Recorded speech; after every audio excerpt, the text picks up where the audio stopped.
Natalie, I'd like to now go into the topic of leadership. Okay. And I'd like to start off by giving you a quote: "Leaders born or made." What is your view on that topic? That's a very interesting question. My personal opinion is that leaders are born.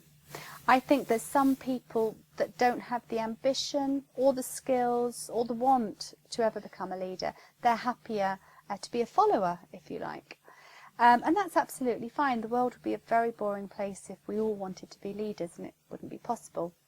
However, I do think that great leaders can be made. I think you're born with a certain skill set and a certain values and beliefs, but as you progress through your career, you can take example from other leaders and you can actually become an even better leader. So I think great leaders can be made.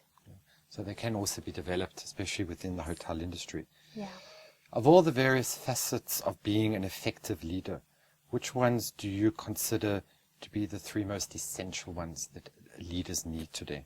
Leaders need to have open communication. That's absolutely essential. They need to listen to what their team is saying. They need to listen to feedback and act on feedback. That's really important. And they also need to discuss with their team.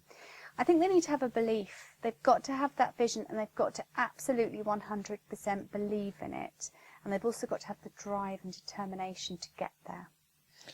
So if a young hotelier or a young graduate is very keen to succeed as a hotel manager, as a leader, what would you recommend him or her to focus on in order to develop those leadership qualities in the workplace?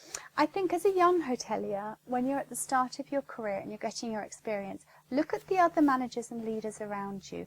What do you like about their leadership style? What don't you like? And you need to take from them elements that you think are very, very effective.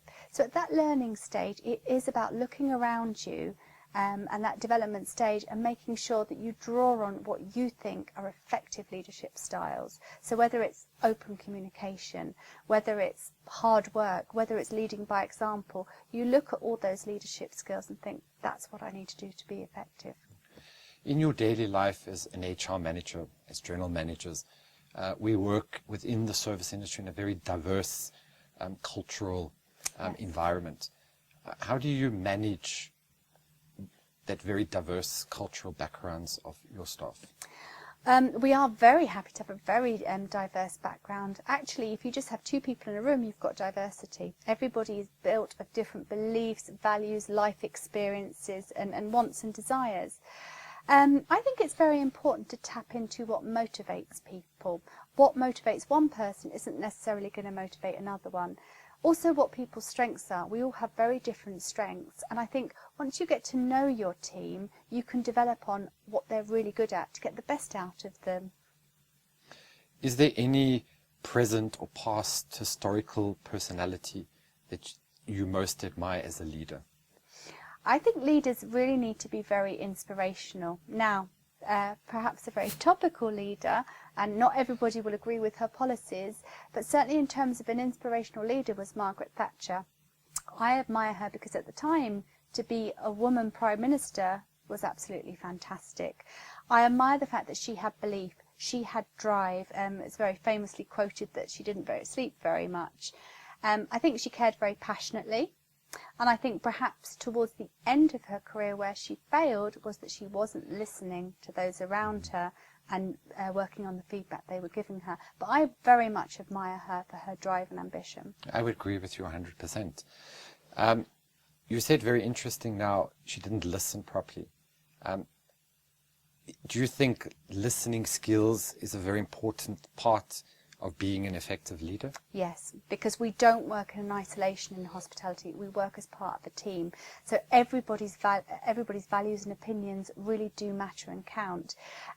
What one person sees, perhaps the leader hasn't seen. And certainly the staff that are at the front who are serving our guests day to day perhaps know the guests better than anybody else. So the leader must listen. If we decide, for example, to change the afternoon tea offering, to change the scones for another type of cake, a member of staff could say, well, actually, no, most of our guests, they come solely for the scones for the afternoon tea. So a leader would listen and say, okay, fine, so we'll shelve that idea because that's what our guests want. Should a good leader also be open to new ideas?